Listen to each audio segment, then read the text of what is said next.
하나님 말씀 보셨습니다. 하나님 말씀은 사도행전 1장 8절입니다. 여러분들 교재에 있습니다. 사도행전 1장 8절, 신약 성경으로는 187페이지. 사도행전 1장 8절 말씀 찾으셨으면 제가 다 같이 우리 한 목소리로 읽어보실까요? 시작. 오직 성령이 너희에게 임하시면 너희가 권능을 받고 예루살렘과 온 유대와 사마리아와 땅끝까지 이르러 내 증인이 되리라 하시니라. 아멘. 이 시간은 교회론 우리 두 번째 강의가 되겠습니다.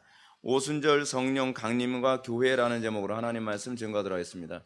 지난 시간에 우리가 교회란 무엇인가에 관해서 살펴봤습니다. 교회의 정체성, 그러니까 교회에 대한 개념, 그것에 대해서 우리가 살펴봤습니다. 제가 항상 관심을 갖는 것은 무엇이냐면 항상 그 본질에 항상 주로 제가 관심을 갖습니다. 그리고 본질에 관심을 갖지 않으면 다른 것에 대한 어떠한 이해도 더 이상 진보할 수가 없습니다. 우리가 지난 시간에 좀 많은 시간에 걸쳐서 교회가 무엇인가에 관해서 살펴보았다고 한다면, 그리고 교회의 본질에서 아주 중요한 부분 중에 하나가 교회는 세상에 침투하는 소금 또는 빛이라는 개념을 우리가 살펴보았습니다. 교회가 세상의 빛으로서 또는 소금으로서 침투하기 위해서 가장 전제되어야 될 것이 무엇이라고 했습니까? 순수성이죠. 그것을 다른 말로 거룩이라고도 얘기합니다. 거룩하지 않고서는 우리는 결코 세상에 침투할 수 없습니다. 거룩하지 않고서는 우리가 결코 세상에 소금과 빛의 역할을 감당할 수가 없습니다. 오늘날 기독교의 문제는 무엇이냐면 세상 속에 침투하는 소금, 세상에 침투하는 빛의 역할이 아니라 오히려 세상에 오히려 어둠에 보탬을 주는 그 역할을 하고 있다는 것이 오늘날 교회의 심각한 문제점이기도 합니다. 그렇다고 한다면 우리가 이 시간 두 번째로 살펴봐야 될 부분은 분명하죠. 교회가 어떻게 세상에 침투해서 복의 근원으로 살아갈 수 있는가에 관해서 우리가 살펴보게 될 것입니다. 지난 시간에는 제가 교회의 순수성, 소위 거룩이라고 하는 차원에서 어떻게 세상에 침투하는가에 관한 얘기를 한다면, 세상에 침투하게 되어지는 교회의 가장 중요한 원리가 과연 어디에서 나타나는가, 그것이 바로 오순절 성령 강림과 직결되어 있다는 부분을 여러분들에게 논증하고 또 강설하고자 합니다. 이 부분은 신학적으로 좀 까다롭습니다. 그리고 어렵습니다. 그 신학적인 논쟁도 좀 많이 있는 부분이기도 하고요. 오늘날 상당수의 교회에서는 오순절날 성령 강림 문제를 주로 이제 은사주의자들의 입장으로만 해석하는 경향이 상당히 많이 있습니다. 20세기를 들어서면서 오순절 성령 강림에 관한 문제가 소위 순복음 교단, 그 오순절 교단에 의해서 주로 은사라고 하는 개념으로만 주로 사람들에게 인식되었습니다. 그래서 이 오순절 성령 강림, 좀 신학적으로 까다롭고 어렵더라도 집중해서 들으시면 굉장히 유익이 되니까 여러분들 잘 집중해 주시기 바랍니다. 오순절 성령 강림을 소위 어떤 진영에서는 세컨드 블레싱이라는 개념으로 얘기합니다. 그러니까 두 번째 축복이죠. 두 번째 축복. 첫 번째 축복은 뭐예요? 중생. 두 번째 축복은 은사 받음, 성령 세례 받음, 이런 식으로 사람들에게 가르쳤습니다. 그래서 사람들이 막 거듭났다고 하는 것을 전제로 해서, 이게 굉장히 심각한 문제예요. 뭐냐면 거듭났는지 거듭나지 않았는지, 중생했는지 중생하지 않았는지에 대한 분명한 신학적인 어떤 정리도 없이 곧바로 영접 기도했으니까 중생했다고 치고, 여러분 이게 말이 안 돼요. 신앙에서는요, 치고라는 개념이 없습니다. 모든 게 다 명확하거든요, 성경의 가르침은. 근데 일단 중생했다고 칩시다. 그리고 그 다음에 이제 뭐 해야 되는 거예요? 이제 성령 받아야죠. 성령 받아야 되는 거예요. 성령 받고 나서 이제 사역을 해야 된다는 거예요. 근데 어떤 문제가 발생하냐면 중생했다고 친 사람 중에서 악령을 받는 사람들이 막 속속히 나타나는 경향이 있어요. 여러분, 이렇게 성령 받으려고 이렇게 막 마음문을 딱 열면, 그 마음문 열었을 때 이게 거듭난 사람은 성령님만을 이게 수용하게 되는데, 거듭나지 않은 사람은 일단 마음문 열면 뭐가 들어온지 알 재간이 없어요. 여러분, 이게 이제 일종의 불교에서 참선하는 거하고 굉장히 같은 개념입니다. 여러분, 참선할 때 뭐라고 하죠? 마음을 비워야 된다고 얘기하죠. 마음을 비워야 된다는 얘기가 어떤 개념이냐면, 어떤 영이든지 들어올 수 있도록 마음을 오픈하라는 얘기입니다. 이 마음을 이렇게 오픈하고 나면 그 다음에는 어떤 영이 들어오는지 우리는 알 수가 없어요. 온갖 회개한 영이 다 들어옵니다. 그래서 이 은사지 운동, 그러니까 중생 여부도 분명하게 검증하지 않고 세컨드 블레싱을 얘기하면서 마음을 여기서 막 주여 외치고 뭐 불 달라고 그러고, 그 불이 무슨 불인지 모르겠는데 뭐 불 받고 나는데 사람들이 불 받고 나서 이상해지는 거예요. 불 받고 교회 들어가서 교회를 아수라장 만들어버리고 불 받고 집에 들어가서 집을 아수라장 만들어버리고 마는 거죠. 그러니까 이런 문제 때문에 은사제 운동에 대해서 심각한 부작용이 전 세계에 퍼지기 시작합니다. 이 중생 이후에 성령 세례를 별도로 받아야 된다고 하는 이 입장이 사실은 요한 웨슬리의 입장이 돼요. 요한 웨슬리도 중생 이후에 성령 체험을 워낙 세게 한 사람이다 보니까 중생 이후에 세컨드 블레싱이 필요하다, 성령 세례가 필요하다라고 하는 이런 입장을 주장을 했고, 또 그것과 비슷한 입장을 주장했던 사람이 애석하게도 우리 진영에 있는 로이드 존스 목사님이 그런 입장을 지지했었습니다. 근데 로이드 존스 목사님이 그걸 주장한 건 어떤 은사적인 차원은 아니었어요. 근데 그럼에도 불구하고 그분도 중생 이후에 성령 체험을 워낙 강력하게 한 사람이다 보니까 그 주장에 어느 정도 이렇게 공감을 했던 거예요. 체험을 근거로 해서 보니까요. 그래서 저도 사실 초창기에는 저도 성령 체험을 워낙 세게 한 케이스다 보니까 굉장히 공감을 많이 했어요. 네. 제가 뭐 여기서 일일이 그 얘기를 다 해드릴 수 없지만, 제가 그 은혜 받은 이후에 성령 체험을 엄청 많이 해가지고 저도 중생 이후에 무슨 성령 세례 같은 게 필요한 것이 아닌가라고 그런 생각을 했습니다.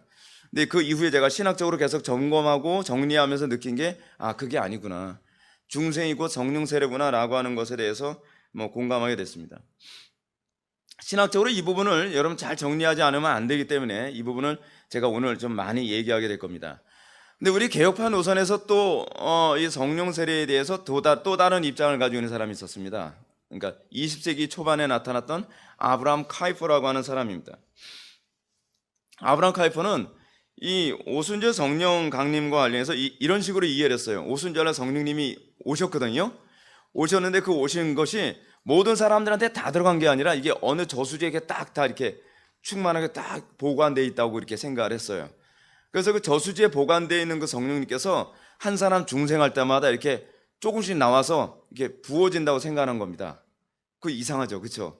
그렇게 되면서 이 중생과 동시에 성령 세례가 같이 온다고 생각을 했어요. 그래서 중생과 성령 세례를 동일시해 봤습니다.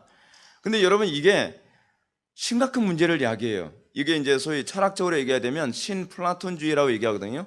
신플라톤주의에서는 이제 소위 유출설이라는 얘기를 하는데, 저수지 이론, 그러니까 저수지에서 이렇게 성령이 유출돼서 은혜 받고 중생할 때마다 이게 성령님이 조금씩 이렇게 이렇게 주는 거예요. 이렇게 유출되는 거예요. 근데 유출설을 얘기하자면 곤란한 게 뭐냐면, 유출설은 항상 어떤 개념을 가지고 있냐면요, 신플라톤주의에서는 그렇습니다. 여기서 이쪽으로 유출되면 이거는 좀 더 우월하고 이쪽은 약간 저급해요. 그래서 신플라톤주의에서는 일자로부터 유출되어진 마지막은 가장 저급한 단계가 되는데, 그게 소위 물질이 되는 거예요. 또는 악이 되기도 하죠. 그럼 이게 무슨 얘기냐면, 악은 결국 일자와 한 맥락에 있다는 얘기가 돼버리는 것이죠. 예, 뭐 여긴 철학 얘기는 뭐 그 정도만 합시다. 근데 아브라함 카이퍼가 유출설을 얘기하면서 심각한 문제가 야기돼요. 어떤 문제가 야기되냐면 이런 문제가 됩니다. 예수님이 성령을 보내셨죠. 그 예수님이 성령 받으셨죠. 그렇죠? 예수님이 받으신 성령과 우리가 받은 성령이 다르다는 개념이 나옵니다. 예수님이 받은 성령은 어떤 개념이에요? 좀 약간 고차원적인 성령님이에요. 근데 거기서 성령님이 유출되면서 우리한테 온 건 약간 저차원적인 성령님이 오신 게 돼버려요. 그래서 그러면 이런 논리가 성립이 돼요. 예수님은 그렇게 살아도 되시지만 우리는 그렇게 안 살아도 된다는 논리가 형성됩니다. 왜냐하면 예수님은 좀 센 성령을 받으신 거고, 좀 고차원적인 성령을 받으신 거고, 우리는 약간 저차원적인 성령을 받았기 때문에 우리는 그렇게까지 살지 않아도 된다는 논리가 나와요. 중생은 일어나지만 굳이 그리스도처럼 살아가야 되는 그런 것까지 우리에게 부담 지우지 마라 라고 하는 논리적인 부분이 성립이 됩니다. 그래서 이렇게 되다 보니까 사람들이 자꾸 더 거룩한 삶에 관심이 없어지게 되는 것이죠. 물론 이런 주장은 이제 그 이후에 우리 개혁파 진영에서 도널드 맥클레오드나 리차드 게핀 같은 신학자들에서 비판을 받습니다. 게핀의 주장처럼 성령 세례는 회심 때 단회적으로 일어나는 것이지만 성령 충만은 신자의 생활 속에서 계속되는 과정 혹은 활동이다, 뭐 이런 주장을 했습니다. 그래서 우리는 한번 아브라함 카이퍼한테 이 영향을 받은 사람들은 우리 개혁파 진영이 지금 그래요. 한번 성령 받으면 그게 성령 충만한 것이기 때문에 성령 충만을 추구할 필요가 없다고 생각을 합니다.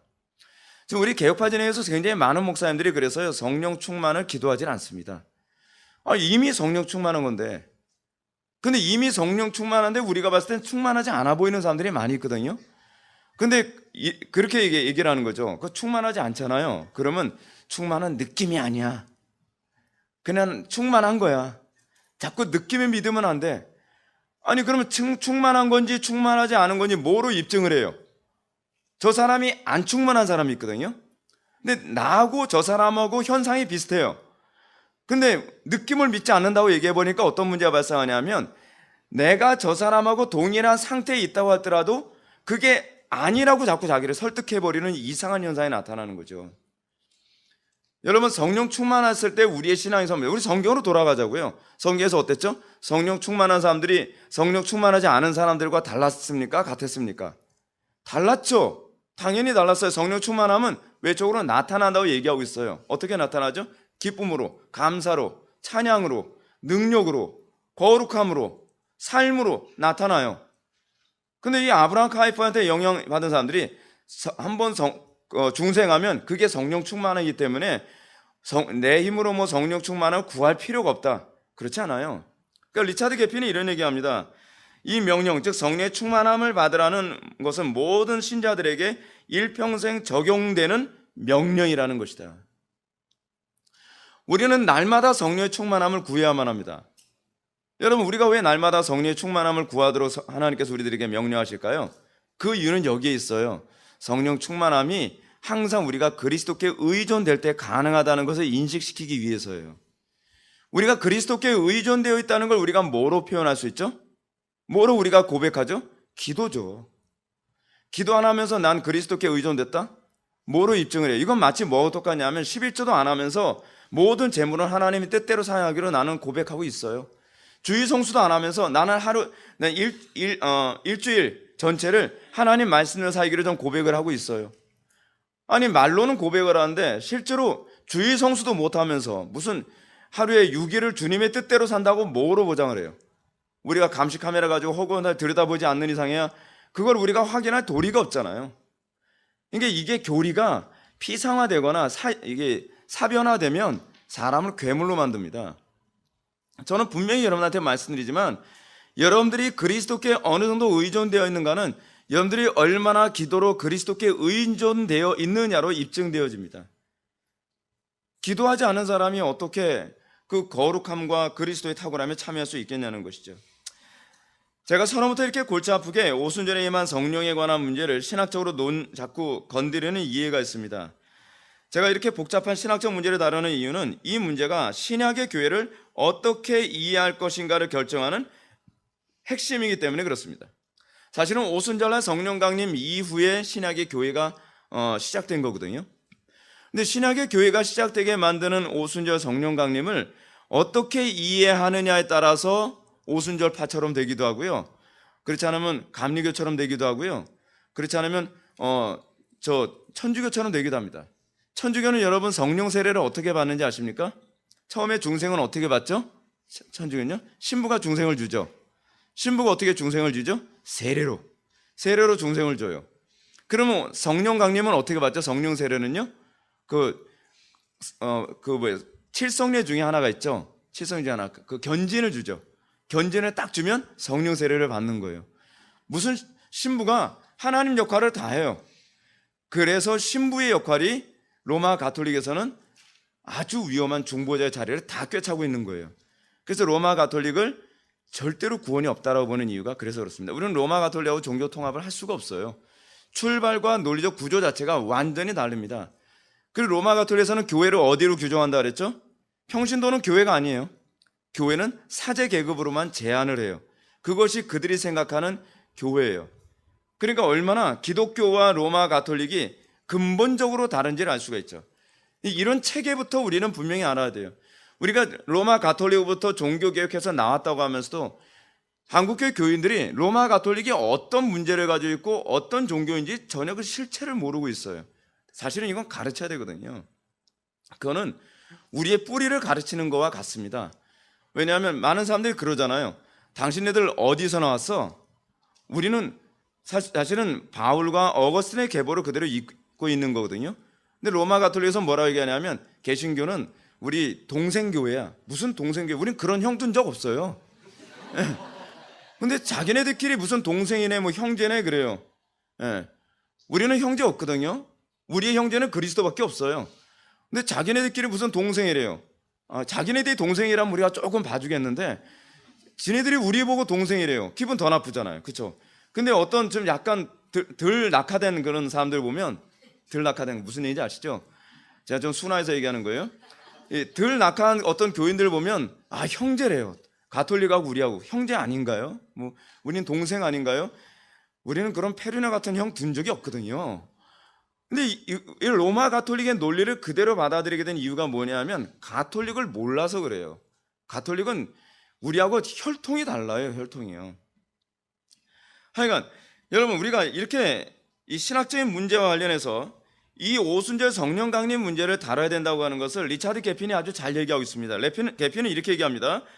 오순절에 교회와 연결시켜 다룰 수밖에 없는 것은 그리스도의 사역이 자기 자신을 위한 사역이 아니라 항상 교회의 유익을 위한 메시아 공적 사역이기 때문이다.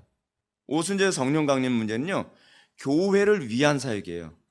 그래서 오순절 성령 강림을 모르면 교회를 정확하게 이해할 수가 없습니다. 그렇습니다. 이것은 단순히 신학자들만의 문제가 아니죠. 종교개혁의 중요한 한 가지 그 핵심적인 사건이 뭐죠? 신학을 평신도들에게 돌려주자라고 하는 운동이 종교개혁 운동이었거든요. 근데 오늘날 기독교는 어떤 문제가 발생했죠? 또다시 성도들에게서 신학을 다 뺏어버렸어요. 여러분, 왜 이런 역사가 반복될까요? 교인들이 알면 불편하거든요. 그렇죠? 교인들이 뭔가 신학적으로 알기 시작하고 분별을 하기 시작하게 되면 이 교인들은 안 불편한데 목회자들이 불편해요. 왜냐하면 공부를 더 열심히 해야 되거든요. 그리고 목사님 이건 아니지 않나요? 잘못 가려고 해도 자꾸 제동을 걸거든요. 그러니까 이 가톨릭 때나 지금이나 동일한 게 뭐냐면 신학을 안 가르쳐요. 교리를 안 가르친다는 것이죠. 교리를 안 가르치니까 점점 교인들이 자기가 믿는 신앙에 대한 자부심도 없고 내가 믿는 신앙 안에서 어떻게 살아야 되는지도 모르고 내 자녀들에게 어떤 신앙을 전수해 줘야 되는지도 모르는 거죠. 왜냐하면 내용이 없으니까 머릿속에요. 심각한 문제입니다. 따라서 저는 오순절 성령 강림 문제를 두고서 이번 강좌하고요, 그 오후에 우리가 두 번째 강좌에서 이 오순절 성령 강림 문제를 두 번 다루게 됩니다. 첫 번째는 뭐냐면 오순절 성령 강림과 성령 강림이 교회에게 어떤 영향을 줬는가에 관한 문제고, 두 번째는 그 오순절 성령 강림과 관련해서 하나님의 나라가 어떻게 이루어지는가에 관한 부분을 우리가 살펴보게 될 겁니다. 신학적으로는 어려워요. 그래서 우리 교회에서 신앙생활을 계속 꾸준히 하신 분들이야 뭐 다 아는 얘기, 뭐 다리 떨고서 들을 수 있는 얘기일 수도 있지만 다른 교회에서 신앙생활 하시다 오신 분들은 굉장히 낯설은 얘기를 해서 좀 어려울 수도 있습니다. 그러니까 좀 긴장하고 좀 들으셔야 될 거라고 생각을 합니다. 그래서 이번 시간은 교회에 관한 기능, 그리고 다음 시간은 그 교회와 하나님 나라와 관련해서 성령 세례를 우리가 살펴보게 될 것입니다. 자, 이제 저는 여러분들에게 다음 같은 질문을 던지면서 이제 본론에 들어가고자 합니다. 여러분은 과연 구약의 교회와 신약의 교회가 어떤 차이가 있다고 생각하십니까? 여러분 이 고민하셨습니까? 제가 설교하면서 맨날 하는 것이 질문이죠. 이 고민해야 돼요. 제가 공부하는 중요한 방법을 하나 깨달은 게 하나 있는데 그것이 뭐냐면 궁금해야 공부가 된다는 걸 알았어요. 궁금하지 않으면 공부가 안 돼요. 학생들이 학교 공부하면서 성적이 잘 안 나오는 아이들의 특징이 뭐냐면 궁금하지도 않은데 공부해야 되는 게 괴로운 거예요. 그죠? 근데 궁금해서 공부해 보십시오. 그러면 시키지도 않아도 공부합니다. 제가 이제 신대원을 다니면서 제가 정말 학교 성적과 관계없이 공부를 정말 열심히 했거든요. 학교 성적이 별로 안 좋았다는 얘기예요. 학교 성적이 안 좋았던 이유가 뭐냐면 학교 공부가 별로 재미가 없었어요. 왜냐하면 제 궁금증을 해결해 주지 않았거든요. 질문하면 야단이나 하고. 자, 그래서 조직신학 교수님과 별로 사이가 안 좋았어요. 근데 저는 굉장히 궁금했거든요. 너무 궁금했어요. 하나서부터 열까지 다 궁금했어요. 근데 저는 궁금하면 이 끝장을 봐야 성질이 풀리거든요. 그래서 궁금한 것 중에 하나가 바로 이거였어요. 구약엔 성령이 없었나? 신약에도 성령이 왜 오셔야 되지? 여러분 그런 거 궁금해야 되거든요. 그렇죠? 예수를 믿는데 그게 안 궁금하면 안 되잖아요. 성경을 읽었는데 성경에도 여호와의 신이 나오잖아요. 번역이 여호와의 신이죠. 그 푸뉴마라는 단어가 사실은 이게 이 성령이거든요. 성령. 구약에서도 성령이 언급되고 신약에서도 성령이 언급되는데, 아니 이미 구약에서도 성령께서 역사하시는데 신약에 왜 오셔야 되는 거예요? 궁금하잖아요. 안 궁금합니까? 전 너무 궁금했어요. 그래서 이 의문이 풀릴 때까지 닥치는 대로 책을 읽는 거예요. 머릿속에 정리될 때까지. 이 부분을 이해하기 위해서 우리는 이 부분을 제가 일일이 다 설명은 못 해드립니다. 오늘은 그걸 제가 설명하려고 하는 게 아니니까요. 여러분은 구약과 신약 교회의 공통점이 무엇인지 또한 먼저 생각 한번 해봐야만 합니다. 저는 여러분에게 구약과 신약의 교회가 어떤 식으로 소위 연계성과 단절성이 있는지, 그리고 구약과 신약에서 성령의 역사가 어떻게 연계성이 있고 단절성이 있는지, 그 부분을 연구하고 고민해야 되죠. 그리고 나면 이 문제가 좀 더 근본적으로 해결되어집니다. 자, 이 관점, 이 질문을 염두에 두면서 또 다른 질문을 던지고자 합니다. 그것은 구약의 교회는 성령을 받지 않고도 구원을 받을 수 있었는가? 라는 것. 신약의 교회는 만약 구약의 성도들이 성령을 받아서 구원을 받았다라고 여러분들이 생각한다면 오순절의 성령의 강림을 중생의 영이라고 봐야만 하는가? 라고 하는 것에 대해서도 또 질문을 던져야죠. 정말 고민스럽죠. 그렇죠? 아니 실제로 여러분 구약시대 사람들이 성령을 받아서 거듭난 거예요. 신약시대에도 성령을 받아서 거듭나는 거고요. 구약시대 사람들은 어떻게 구원을 받았을까요? 행위로 구원받았을까요? 믿음으로 구원받았을까요? 믿음으로 구원을 받았어요. 근데 왜 신약에서 또 믿음으로 구원받음을 또 강조해야 되죠? 신약이 왜 필요한 거예요 그럼 도대체? 근데 아무도 이걸 궁금해하지 않아요.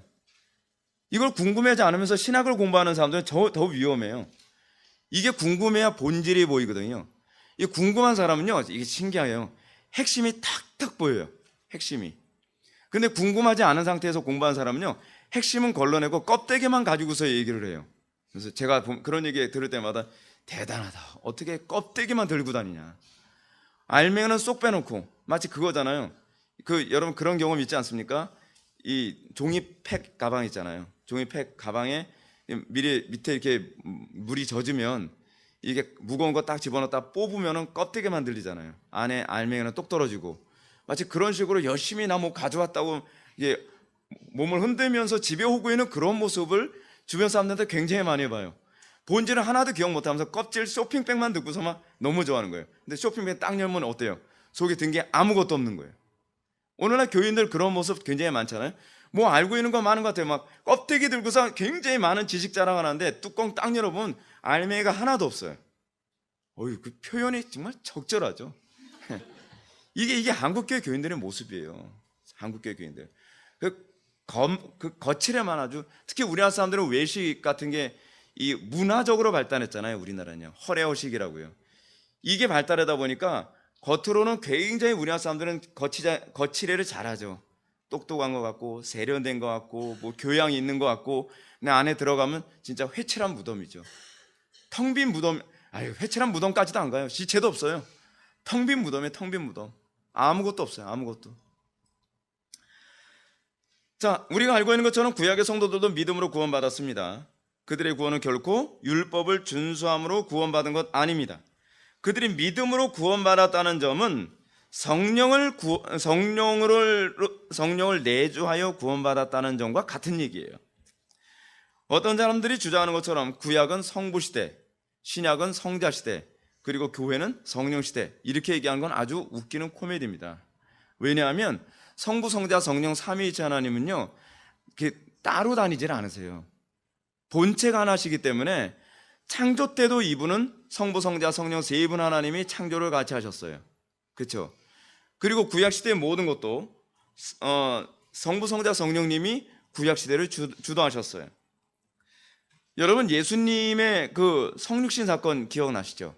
예수님이 성육신 하시고 그 예수님이 성령으로 세례를 받으시던, 그러니까 요한에게 이렇게 세례 딱 받을 때 성령께서 오셨잖아요. 그때 대표적으로 삼위일체적으로 하나님이 움직이신다는 걸 잘 보여주죠. 성령께서 비둘기처럼 성자에게 오셔서 성부께서 하늘에서 이는 내 사랑하는 아들이요 내 기뻐하는 자라라고 얘기해요.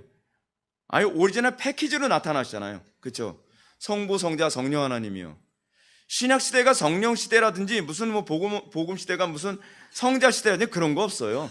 항상 거룩한 성삼위 하나님은 우리에게 삼위일체적으로 역사하십니다. 그러니까 우리가 얼마나 이 삼위일체 하나님에 대해서 인식이 부족하면 이렇게 세대주의자들의 말에 쉽게 현혹되는지 모릅니다. 성령님은 창조 때서부터 지금까지 성부와 성자와 성령이 독립적으로 존재한 적이 없습니다. 실제로 성령님이 어떤 분이시죠? 성령님은 아버지의 영이면서 아들의 영이에요. 그분 자체가 또한 일체적인 현상을 보여주고 있어요. 그러니까 어떤 특정한 하나님의 시대라고 하는 개념은 비성경적인 개념입니다. 자, 그렇다면 제가 이렇게 말씀드릴 수도 있었던 것도요, 저는 삼위일체에 대해서 굉장히 궁금했었어요. 제가 삼위일체론을 누구죠? 헤르만 바빙크의 신론을 읽으면서 삼위일체론을 제가 읽는데 제가 이런 고민을 하게 됐습니다. 저 사람들은 왜 삼위일체가 뭐가 중요하다고 그것에 목숨을 걸면서 투쟁을 하며 지켜냈을까? 근데 왜 나는 삼위일체론이 이렇게 중요하게 안 느껴질까? 그것 때문에 제가 고민을 많이 했어요. 그 고민 하셨습니까? 그 고민 해야 돼요. 그래서 그 문제 때문에 투쟁하기 시작했습니다. 하나님, 나도 삼위일체 교리가 이렇게 중요하다는 걸 느끼게 해주세요. 그리고 이 문제가 나도 똑같이 와닿게 해주세요. 그러면서 공부하기 시작했고 거의 투쟁적으로 공부했습니다. 그러면서 삼위일체론이 이제는 모든 교리를 보는데 항상 중심축으로 자리를 차지하게 된 거예요. 그러니까 여러분들이 우리가 그 한 영 안에 있다고 한다면 우리의 신화의 선배들이 고민했던 그 고민이 나의 고민이 돼야 정상입니다. 왜냐하면 그 고민을 주시는 분이 성령님이시기 때문에 그런 거죠. 예. 자, 그렇다면 구약시대에 택한 백성들을 구원하시기 위해서 택한 백성들의 심령에 내주하시는 성령님은 도대체 오순절날 또 오셔야 하는 이유는 과연 무엇이었을까요? 이 질문을 던지면 오순절 성령 강림에 대한 핵심이 보입니다.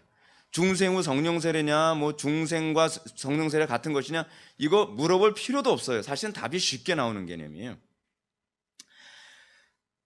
오순절 성령은 분명히 베드로가 가르친 것처럼 구약 요엘서에서 약속한 성령이었습니다. 뿐만 아니라 오순절에 성령님이 임하시기 전에도 가룟 유다를 제외한 11명의 제자들도 이미 성령을 받아서 거듭난 상태였습니다. 그거 어디에 나오죠? 요한복음 13장에 나오죠. 요한복음 13장에 뭐가 나오죠? 세족식이 나오잖아요. 예수님께서 제자들의 발을 씻기려고 허리에 수건을 두르시고 대야에 이제 물을 담아서 딱 오시니까 베드로, 그러면서 발을 닦아주려니까 베드로가 그러지 않습니까? 주여, 우리의 발을 씻길 수 없나이다. 그러니까 예수님이 뭐라고 말씀하십니까? 네가 발을 씻기지 않으면 나와 관계가 없다라고 얘기합니다. 그러면서 예수님이 이런 말씀하십니다. 너희가 다 깨끗하나 다는 아니니라. 그런 얘기합니다. 온몸이 씻긴 사람은 발만 씻으면 된다라고 얘기하면서 그 다음에 나온 얘기예요. 온몸이 다 씻겼다는 얘기는 무슨 얘기죠? 거듭났다는 얘기죠. 소위 세례의 개념이죠. 죄가 다 씻겼다는 개념이에요. 그는 중생했고 그는 하나님의 백성이 됐다는 얘기예요. 그러나 너희 중에 다는 아니니라. 누구 얘기하는 거죠? 가룟 유다 얘기하는 거죠. 가룟 유다가 얼마나 강팍한지 예수님이 이렇게 대놓고 얘기해도 나는 아닐 거야. 나는 아닐 거야. 그러니까 예수님이 어떻게 해요? 나는 아닐 거야가 가룟 유다의 주된 어떤 레파토리였거든요. 예수님 팔아먹기 그 바로 전날 너희 중에 한 명이 나를 팔리라. 그러니까 또 나는 아닐 거야 그러잖아요. 그러니까 예수님이 아예 대놓고 그러잖아요. 떡을 찍어 주는 자가 그니라. 그래도 나는 아닐 거야. 그래서 베드로가 예수님의 제자 중에 한 명이 또 이런 얘기 하잖아요. 주여 누구니까? 라고 묻잖아요. 그러면서 예수님의 제자 중에 한 명인 가룟 유다가 주여 저는 아니지요 라고 얘기하니까 하도 말귀를 못 하더니까 뭐라고 얘기하십니까? 네가 말할도다. 근데 나는 아닐 거야. 여러분 이게 인간입니다. 인간한 존재는요 얼마나 낙관적인지 아십니까? 얼마나 자기 점검하기 싫어하는지 아십니까? 예수님께서 네가 말할도다. 내가 떡 주는 너다 이놈아 던져도 나는 아닐 거야. 이게 바로 우리예요. 언젠가 어떤 우리 교회에서 신앙생활 하던 분들이 정말 저를 무지하게 속삭였던 분들이 있었습니다. 저는 어느 쪽으로 봐도 그분들의 회심을 믿을 수가 없는 요건들로 충만한 분들이었어요. 근데 제가 열심히 막 기도하고 있는데 제가 기도가 끝날 때까지 기다리고 있어요. 근데 그분들이 오시더니 목사님 저 꼭 물어보고 싶은 게 있어요. 뭔데요? 그랬더니 목사님 우리 목사님께서는 우리 볼 때 구원받은 사람인 것 같아요? 아닌 것 같아요? 그걸 왜 저한테 물어보세요? 스스로 점검하셔야지. 꼭 얘기해달래요. 진짜 얘기해주기 원하십니까? 예, 진짜로요. 진짜로요? 예, 진짜로요. 제가 얘기하면 상처받을지도 모르는데 그래도 해주기 원한대요. 그럼 제가 진짜로 얘기해 드릴게요. 전요 두 분들의 회심을 한 번도 믿어본 적이 없습니다. 이게 제 입장입니다. 그랬더니 얼굴색 싹 달라지더니 나가버리시더라고요. 아니 진짜로 얘기하고 나서 아니 해달라고 해줬는데 왜 그런 거야? 내니까? 네가 말아요 또 다르고. 소용이 없어요. 항상 자기 합리화. 자, 하여간 그래서 저는 이제 다시는 그런 얘기 안 해요. 해봐야 소용이 없다는 걸 제가 아니까. 자, 이 오순절 그 세족식에서 이미 믿음으로 거듭남 그리고 성령 받음이 이미 오순절 성령 강림이 있기 이전에 이미 다 나타났습니다. 그러면서 예수님이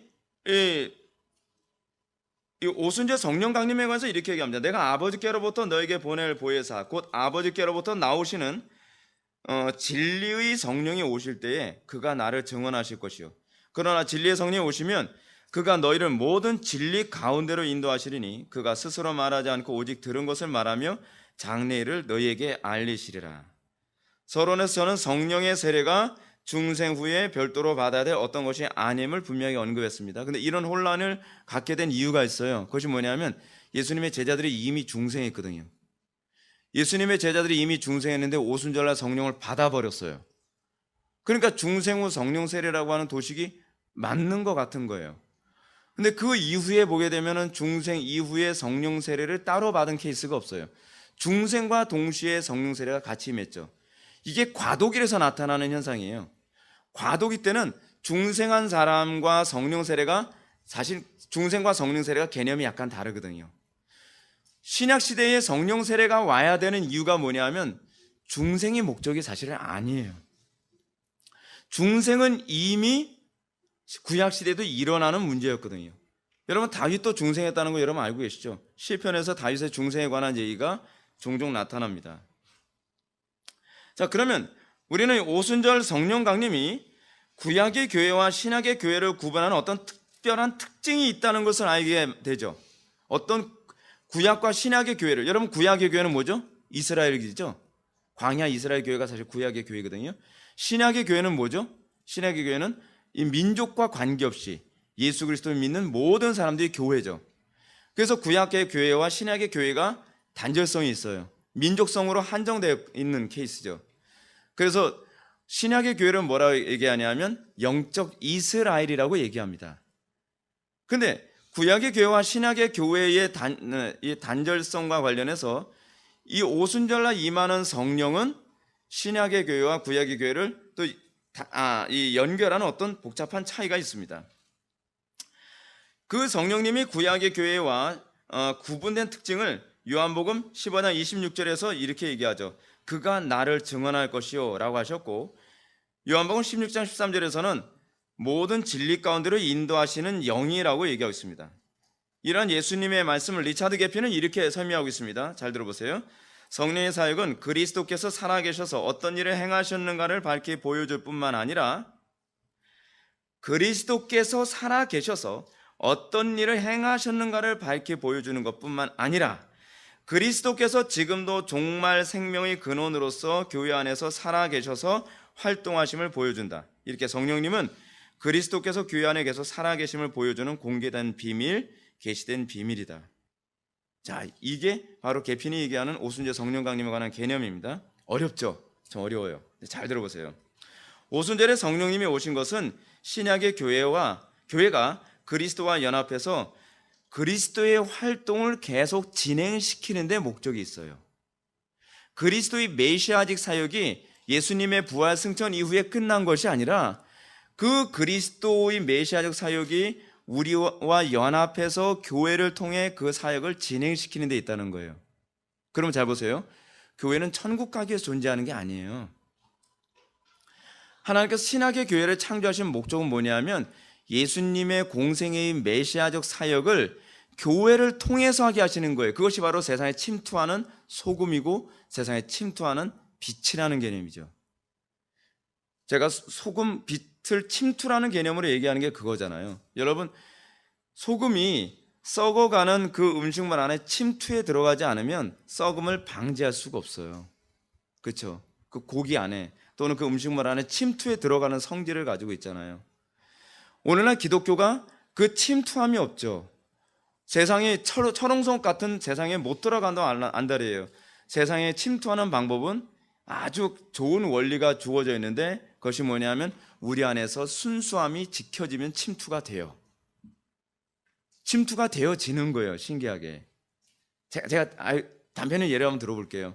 한국 초대교회 굉장히 순수했거든요. 한국 초대교회가 되게 순수하니까 그 자체 내에 거룩이 있었잖아요. 거룩하고 존경스럽고 그리고 항상 그 본받을 만한 것들이 많으니까 세상이 항상 뭐라고 얘기하냐면 우리한테 좀 와달라는 요청을 해요.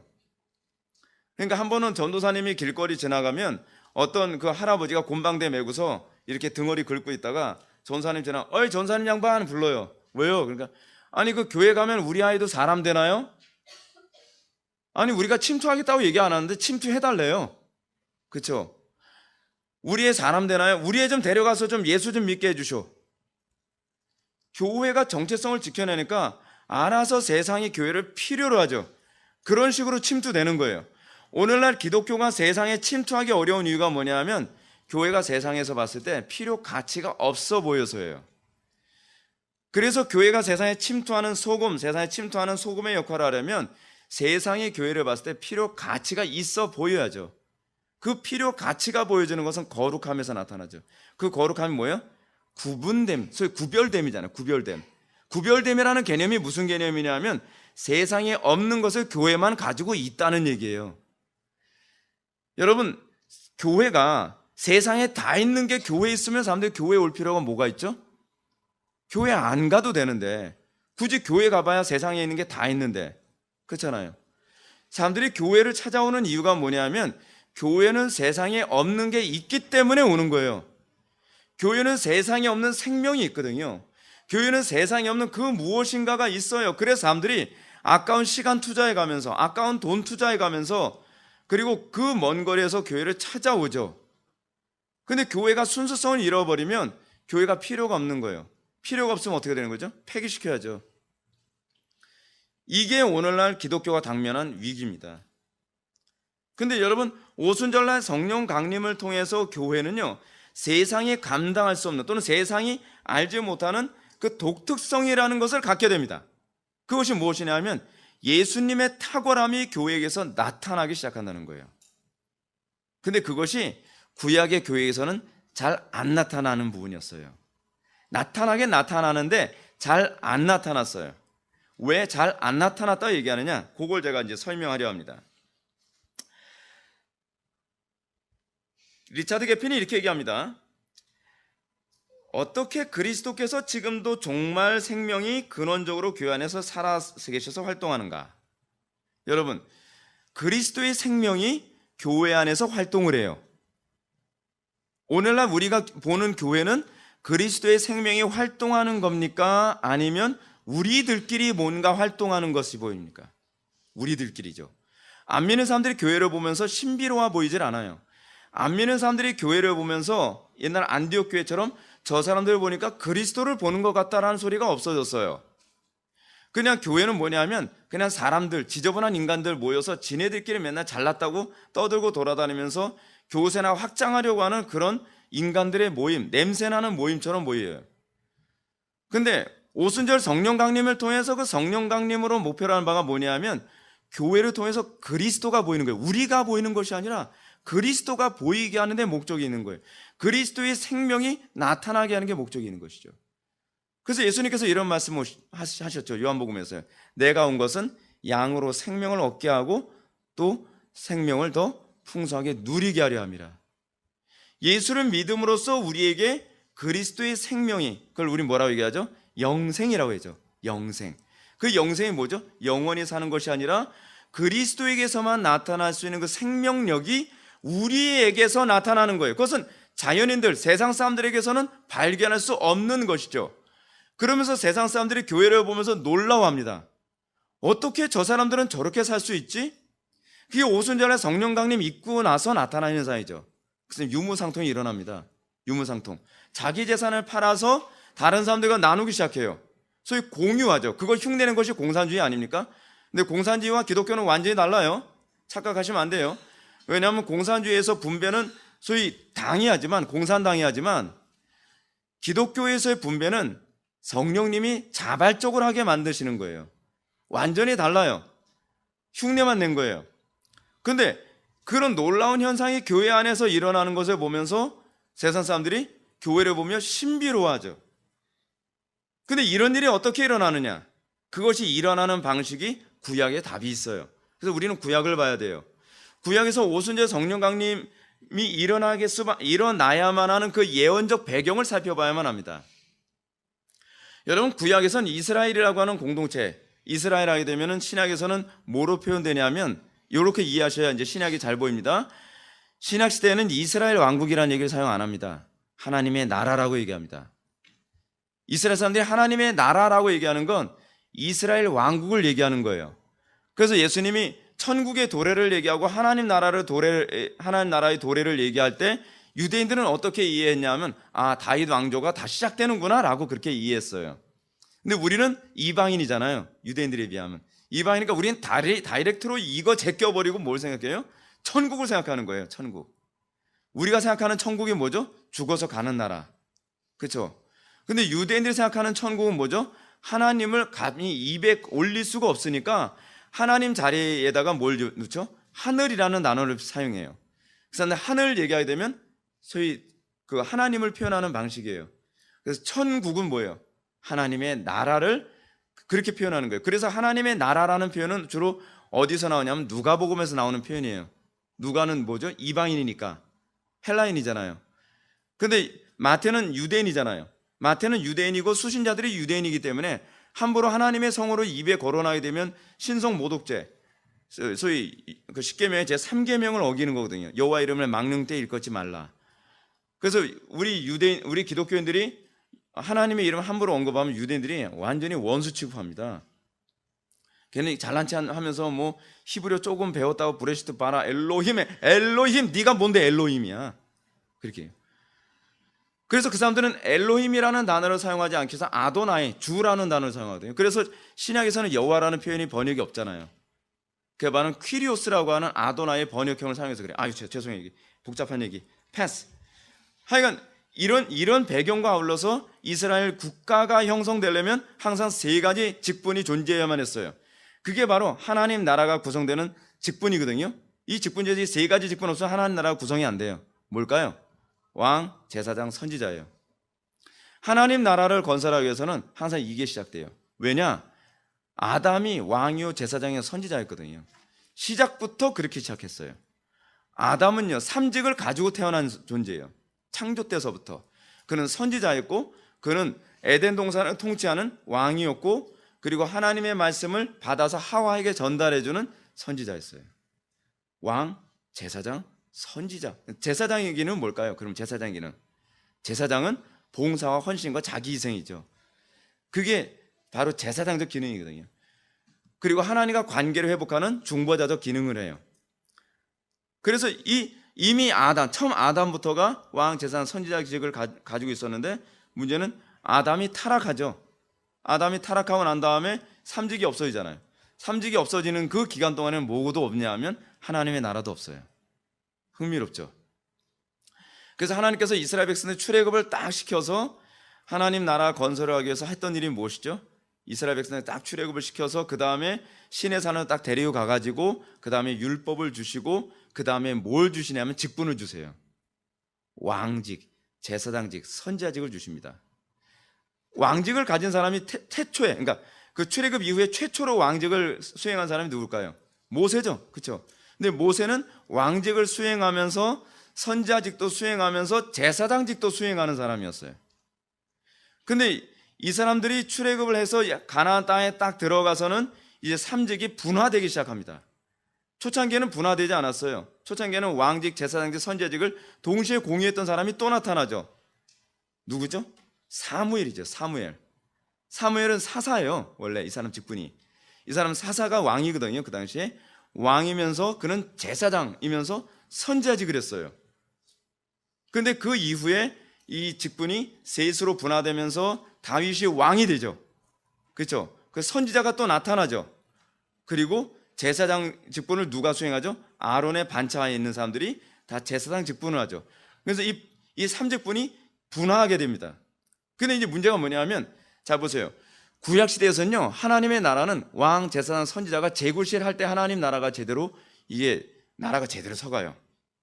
근데 왕이 타락을 해요. 그러면 이제 문제가 발생해요. 왕이 타락하면 항상 하는 일이 뭐죠? 바른 말하는 선지자 숙청 작업부터 시작을 해요. 선지자를 막 죽여나가요. 근데 왕이 제대로 됐어도 선지자가 잘못되면 어떤 일이 생길까요?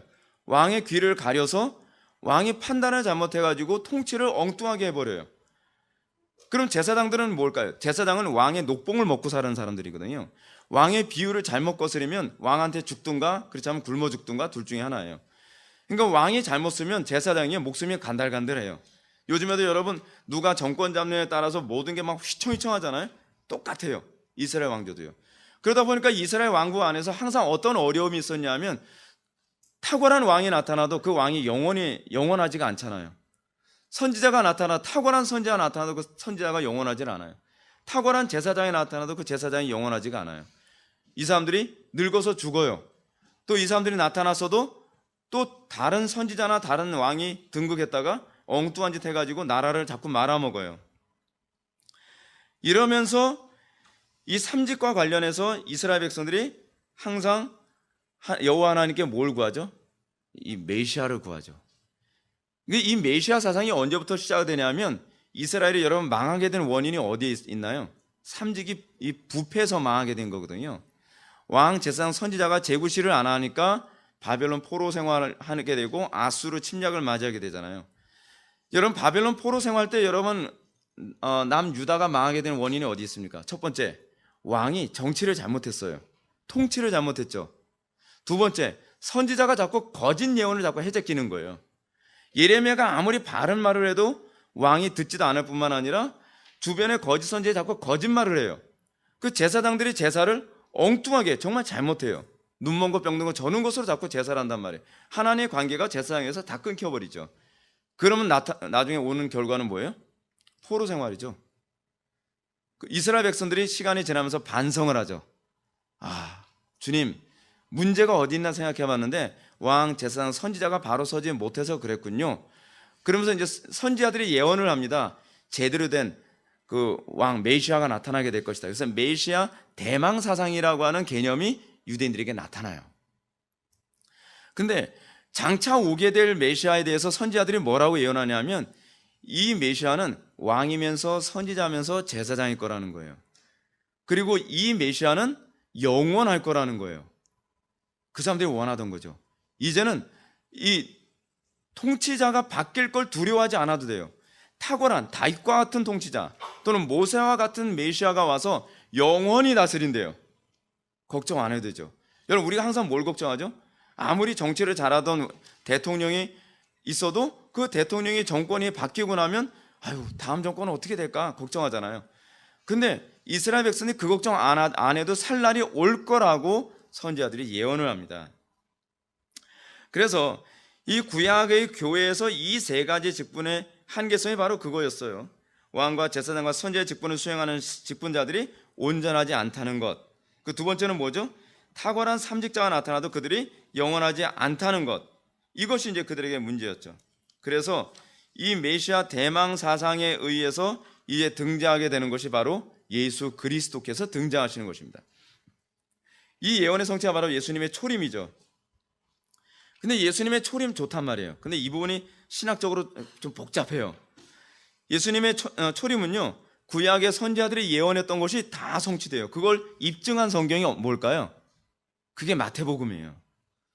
마태복음 그래서요, 구약의 인용이 굉장히 많아요. 왜냐하면 마태복음은 1차적으로 메시아를 기대하고 있는 유대인들을 대상으로 기록된 게 마태복음이거든요. 그러다 보니까 구약을 인용해서 그분이 바로 예수님이셔. 예수님이 바로 너희들이 기다리던 메시아야. 그거를 그들의 궁금증을 다 해소시켜 주는 것이 바로 마태복음이었습니다. 예수님은 율법적으로 완전하셨고요. 솔로몬보다 더 탁월한 지혜를 가지신 분이셨으며, 그리고 완벽한 공의를 보여주셨습니다. 여러분, 이것이 바로 유대인들이 기대하던 왕 아닌가요? 유대인들이 기대하던 왕이 뭐예요? 율법적으로 오류가 없어야 돼요. 그리고 솔로몬보다 지혜로워야 돼요. 그리고 어떻게 해야 돼요? 심판하시더라도 아주 공의로워야 돼요. 그거 뭐 슈퍼맨이죠. 이런 분이 어디 있어요? 근데 선지자들이 이런 분이 온다고 예언했어요. 근데 그 예언의 성취가 예수님을 통해서 일어난 것입니다. 근데 문제는 좋다 이거예요. 예수님 보니까 우리가 원하던 조건을 다 갖추고 계신 거예요. 근데 문제는 이 예수님이 영원하지가 않은 거예요. 예수님 돌아가셨잖아요. 돌아가시고 승천하셨어요. 그래서 유대인들에게 이게 굉장히 고민거리가 된 거예요. 예수님께서 내가 죽을 거다라는 그 예언을 자꾸 하시니까 이런 얘기합니다. 우리는 율법에서 그리스도가 영원히 계신다함을 들었거늘 너는 어찌하여 인자가 들려야 한다고 얘기하느냐? 자꾸 이런 얘기하는 겁니다. 근데 여러분, 예수님이 죽으셔야 되는 첫 번째 이유를 제가 말씀드릴게요. 예수님이 죽으셔야 되는 1차적 이유는 뭐냐면 예수 그리스도의 죽으심과 부활 승천이 히브리서 10장 14절에서 얘기하는 것처럼 말이에요. 한 번의 제사로 영원히 온전하게 하기 위한 것입니다. 예수님이 안 죽으시면, 그리고 죽으시고 부활 승천해서 하나님 우편에 안 계시면 안 되는 이유가 뭐냐면 단번에 영원한 제사를 이루기 위해서요. 그 히브리서 10장 12절은 이렇게 얘기합니다. 오직 그리스도는 죄를 위하여 한 영원한 제사를 드리시고 하나님의 우편에 앉으사라고 얘기합니다. 히브리서에서 다 설명을 해주고 계세요. 예수님이 죽으셔야만 되는 이유. 근데 유대인들은 소위 고난받는 고난받는 종에 관한 얘기가 어디 나오죠? 이사야서 53장에 나오죠. 고난받는 종에 관한 개념을 이해를 못했어요. 왜 메시아가 죽어야 되는지 이해를 할 수 없었어요. 근데 그것 히브리서가 정확하게 설명을 해주죠. 왜냐하면 단번에 영원한 제사를 완성하기 위해서. 그래서 더 이상 속죄할 제사가 필요가 없어지죠. 그래서 천주교의 미사가 필요가 없는 이유가 바로 거기에 있는 겁니다. 그러면 예수님이 오셔야 되는 두 번째 이유가 또 예수님이 부활 승천하셔야 되는 두 번째 이유가 무엇일까요? 두 번째 이유는 바로 성령님을 보내시기 위해서요. 영원한 메시아직을 수행하기 위해서죠. 예수님은 삼직자라 그러셨죠? 왕, 제사장, 선지자라 그랬습니다. 그런데 그 왕이시고 선지자시고 제사장이신 그분이 여길 떠나시면 어쩌시라는 거예요. 그래서 제자들이 두려워 떨었습니다. 고민했습니다. 그러니까 예수님께서 요한복음 16장에서 뭐라고 말씀하시냐면 내가 떠나는 것이 유익하니 내가 떠나감으로써 오히려 너희들이 더 기뻐하게 될 것이다 라고 예언하십니다. 도대체 이게 무슨 말인가? 율법에서 그리스도가 영원히 계신 다음에 도대체 우리가 어떻게 이해하겠는가? 예수님께서 요한복음 14장 16절에서 이렇게 말씀하십니다. 내가 아버지께 구하겠으니 그가 또 다른 보혜사를 너에게 주사 영원토록 너희와 함께 있게 하시리니. 보혜사 성령, 다른 보혜사라고 얘기해요. 다른 보혜사. 원 보혜사가 있다는 얘기죠. 원 보혜사는 누구 얘기하는 거예요? 예수님 자신. 그리고 다른 보혜사는 바로 성령님이세요. 성령님이 우리에게 오셔서 영원히 우리와 함께 하신다는 거예요. 영원히 메시아직을 누가 하세요? 다른 보혜사가 하시는 거예요. 이게 오순절날 오신 성령님의 특징이에요. 구약 시대에는 왕, 제사장, 선지자가 따로 있었죠. 특정한 사람들만 있었죠. 근데 신약 시대에 와서는 예수를 믿는 모든 사람들이 왕이요, 제사장이요, 선지자가 되게 하신 거예요. 어떻게 하면서요? 성령을 받으면서. 성령 받는다는 얘기가 무슨 얘기예요? 중생한다는 얘기예요. 특별히 성령 세게 받아야 그게 되고 성령 약하게 받으면 없고 그게 아니라는 거예요. 성령은 그런 문제, 강약의 문제가 아니에요. 성령께서 우리에게 오셨다는 건 여러분들 각자가 왕이요, 제사장이요, 선지자가 된다는 걸 얘기하는 것입니다. 자, 이 말씀이 옳다면 메시아와 성령님을 동일시해야 된다고 하는 결론에 도달하죠. 그렇죠? 우리 주님은 요한복음 14장 18절부터 19절의 말씀을 통해서 오순절에 오실 성령님이 곧 자신이라는 것을 예수님이 또 설명하세요. 이렇게 설명하십니다. 내가 너희를 고아와 같이 버려두지 아니하고 너희에게 오리라. 조금 있으면 세상은 다시 나를 보지 못할 것이로되 너희는 나를 보리니 이는 내가 살아 있고 너희도 살아 있겠음이라. 조금 있으면 못 보고 조금 있으면 다시 본다. 조금 있으면 못 본다는 건 무슨 얘기죠? 예수님께서 부활하시고 승천하신다는 얘기예요. 조금 있으면 다시 보신다는 무슨 얘기죠? 예수님 재림 얘기하는 것일까요? 그렇게 착각하는 사람도 있었어요. 근데 그게 아니라 성령 강림을 얘기하는 거예요.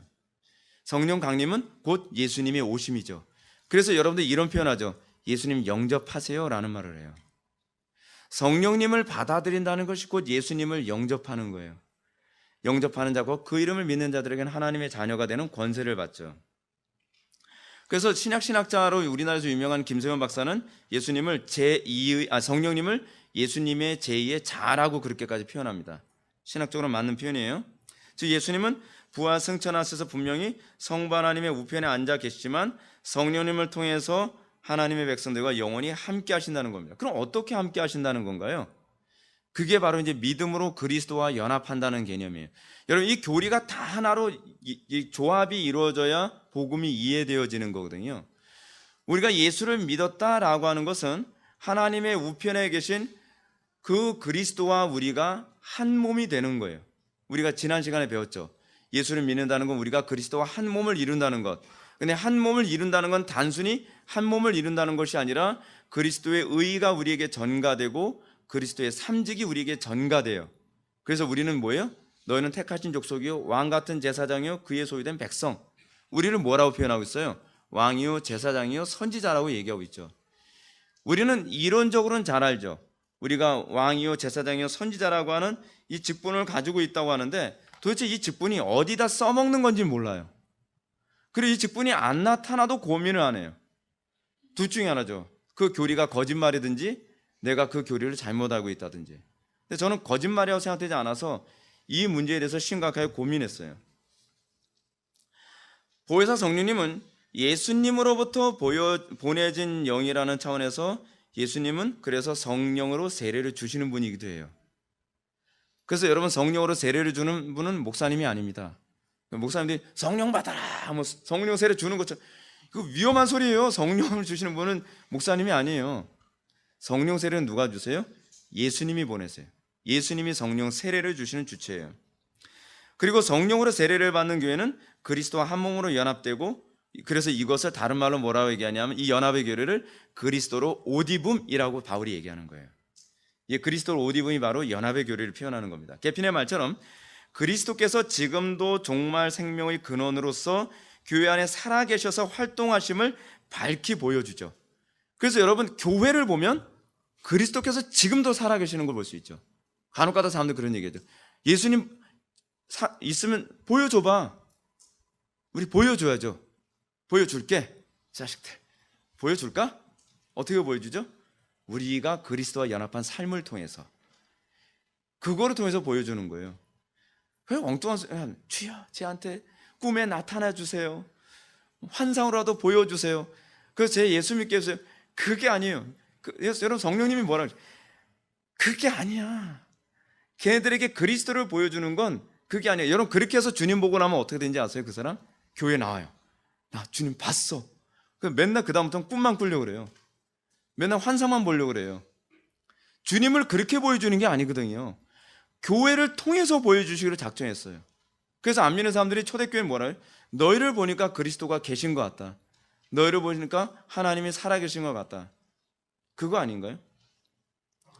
저는 이 설교의 가장 중요한 점을 이제 언급하고자 합니다. 그것은 그리스도께서 오순절에 성령님을 보내셔서 신약교회를 창조하심으로 궁극적으로 기대하고 계신 교회는 과연 어떤 모습일까요? 여러분 하나님께서 우리를 통해서 뭘 기대하고 계실까요? 어떤 모습을 기대하실까요? 단편의 예를 들어서 이래요. 제가 자녀를 키우면서 제가 기대하는 자녀 상이 있잖아요. 너희도 이렇게 자랐으면 좋겠어. 또 제가 목회를 하면서도 저는 이런 교회가 됐으면 좋겠어. 그런데 하나님께서 머릿속에 그리고 계신 그 교회가 있어요. 그럼 우리는 그 하나님께서 머릿속에 그리고 계신 교회관이 무엇인지 이해하고 거기에 맞춰가야죠. 그걸 알아야 되겠죠. 이것을 잘 이해하도록 하는 것이 바로 그리스도의 삼직입니다. 그리스도의 삼직에 교회가 참여하는 거예요.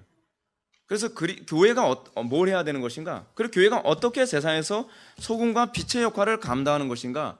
그 왕직, 제사장직, 선지자직을 감당함으로 하나님의 영광이 나타나는 거예요. 여러분, 흥미로운 게 이거예요. 여러분, 이스라엘이 무너지게 된 이유가 어딘지 아세요?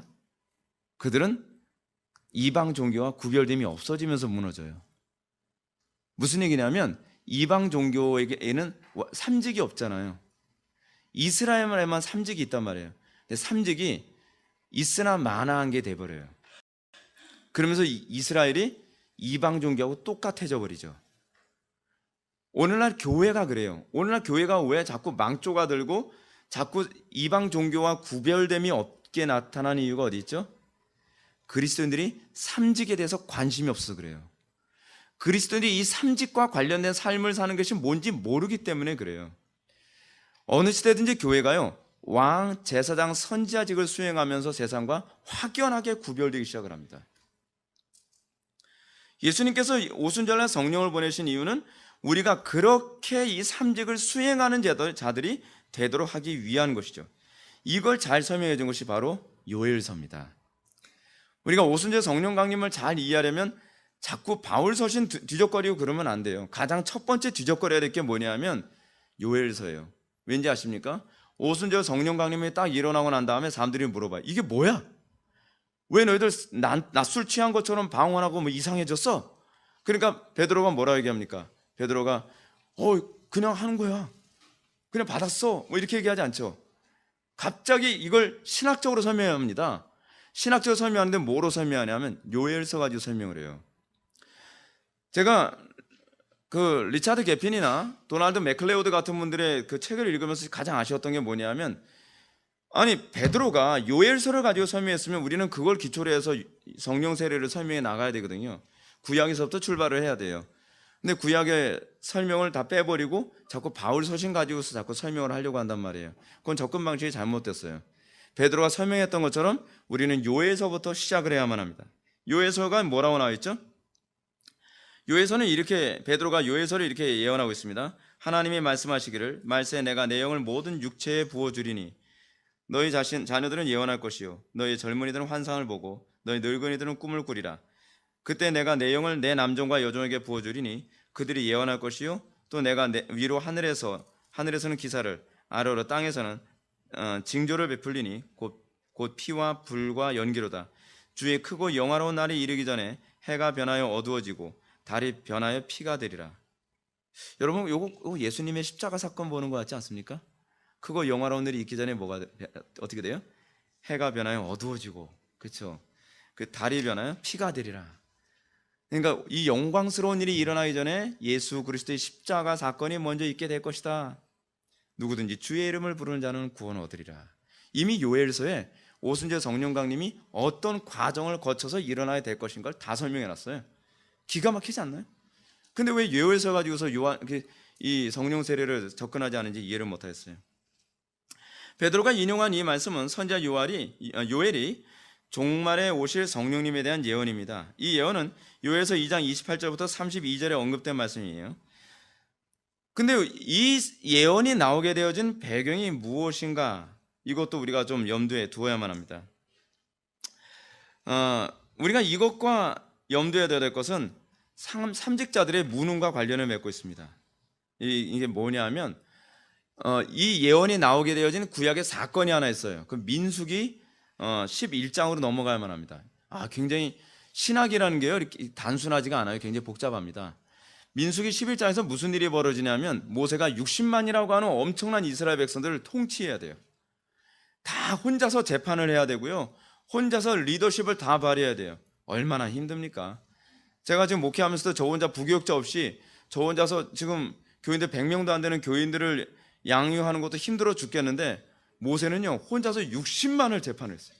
60만. 말이 60만이지 여러분, 장정만 60만이에요. 애 어른 다 따지게 되면 한 2억 정도? 2억이 맞나요? 계산하면? 2만 죄송합니다. 2만이에요. 제가 숫자가 약간 약해요. 2만 정도가 될 수 있는 숫자예요. 혼자서 재판을 당한 거예요.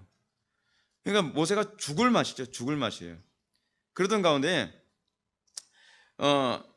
모세가 하나님께 이렇게 기도합니다. 이 모든 백성을 내가 배웠나이까? 내가 그들을 낳았나이까? 그렇죠? 제가 여러분들 낳았습니까? 제가 여러분들 뵀습니까? 어찌 주께서 내게 양육하는 아버지가 젖먹이는 아이를 품듯 그들을 품에 주고 주께서 그들의 열조에게 맹세하신 땅으로 가라 하나이까?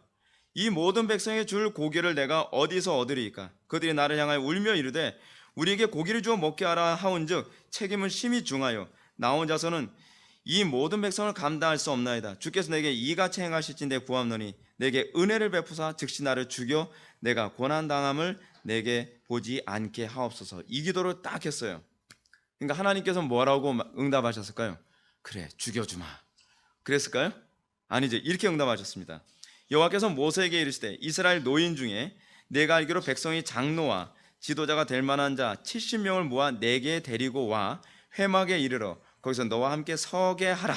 내가 강림하여 거기서 너와 말하고 내게 임한 영을 그들에게도 똑같은 영을 그들에게도 임하게 하리니 그들이 너와 함께 백성의 짐을 담당하고 너 혼자 담당하게 하리라. 뭐죠? 하나님께서는 예수님께서 감당하셨던 그 사역을 예수님이 육체를 입고 있는 동안에는 시간과 공간의 제약을 받으시잖아요. 시간과 공간의 제약을 받지 않고 예수님이 하셨던 그 짐을 우리가 다 져서 그 사역을 감당하게 하기 위해 성령을 부어주신 거예요. 그 영이 좀 약한 영이 아니에요. 모세에게 임했던 영이 그대로 70인 장로들에 임해서 그들이 예언을 합니다. 여러분, 예언을 한다는 개념을 오해하지 마세요. 나 선지자가 됐다는 개념이 아니에요. 예언을 했다는 것은 그들에게 소위 통치권이 임했다는 것과 관련을 맺고 있어요. 그래서 여러분, 사울이 사무엘에게 그 기름을 붓고 난 다음에 어떤 현상이 나타나죠? 그도 선지자 중에 하나인가 하더라 라고 한 얘기 나오죠. 갑자기 예언을 해요. 선지자가 된 거 아니었거든요. 하나님의 신이 임했다라고 하는 외적 표징이에요. 그게요. 사울에 대해서는 좀 이따 다시 얘기할 겁니다. 자, 이렇게 해서 구약시대에는 이제 이런 현상이 나타났습니다. 모세와 같은 선지자들이 자그마치 70명으로 왕창 늘어나게 됩니다. 그러면서 모세처럼 사람들이 예언하니까 여호수아가 흥분해서 달려오면서 이렇게 얘기합니다. 내 주 모세요, 그들을 말리소서. 뭐하죠? 예언 못하게 하라는 거예요. 말리고 싶을 때 있죠. 나보다 설교 잘하는 사람 있으면 말리고 싶죠. 너 내려와. 너 이렇게 설교 잘해. 이런 현상이 나타난 거예요. 이 여호수아가 봤을 때 모세만큼 막 예언하는 사람들 보니까 모세시여, 당신의 위치가 흔들리겠는데요. 이게 막 걱정해 주는 거예요. 근데 이 걱정해 주기는 여호수아에게 모세가 아주 품위 있게 이렇게 얘기하죠. 내가 나를 두고 쉬게 하느냐? 여호와께서 그의 영을 그의 모든 백성에 주사 다 선지자가 되게 하기를 원하노라. 여러분, 이 사건이요, 이게 종말에 있게 되어질 오순절 성령 강림을 그대로 얘기하고 있는 거예요. 예수님에게 임한 그 영이 모든 사람들에 임하기를 내가 원하노라. 모세는 예수 그리스도의 예표거든요. 얼마나 명확하게 이걸 잘 설명해 주는지 모릅니다. 그래서 목사님들이 자기보다 설교 잘하는 그 목회자 있으면 기뻐해야 돼요. 그래, 이제 다음 세대는 저놈이 이제 다음 세대 주도하겠구나. 그래, 우리 교인들 한 몇십 명 내가 떼어줄 테니까 목회 열심히 잘해봐. 그렇게 해서 한국교회를 세워가야죠. 그렇죠? 여기서 저는 서론에서 잠시 언급했던 것처럼 아브라함 카이퍼가 오순절날 성령 사건을 저수지 이론을 얘기하면 곤란하다는 이유가 바로 거기 있어요. 유출되면 약해지거든요. 변질돼요. 근데 여기서 얘기하는 것이 뭐냐면 나와 같은 영을 그들에게 부어줬다는 사실입니다. 그게 오순절 성령 강림을 이해하는 더 선명한 이해죠. 근데 흥미로운 건 이 예언이 이 모세 사건이 나중에 선지자들 통해서 예언이 다시 나와요. 그게 바로 요엘서예요. 요엘서에서 이 사건을 염두에 두고 메시아를 예언을 합니다. 아주 흥미로워요. 근데 요엘서의 그 예언이 2장에 나오는 그 예언이 민수기 11장에 나오는 이 70인 장로에게 성령이 임한 사건이라고 하는 것은 제 주장이 아니에요. 모든 학자들의 공통적인 견해예요. 학자들은 요엘서 2장에 나오는 오순절 성령 강림에 관한 예언, 장차 오게 될 메시아에 관한 이 예언이 바로 민수기 11장을 염두에 둔 예언이라고 다 이구동성으로 얘기하고 있습니다. 여기에 학자들의 이견이 없어요. 이러한 구약의 사건과 예언을 염두에 두고 오순절 성령 강림 사건을 보면 답이 나오죠. 오순절 성령 강림의 이 개념이 바로 이거였구나.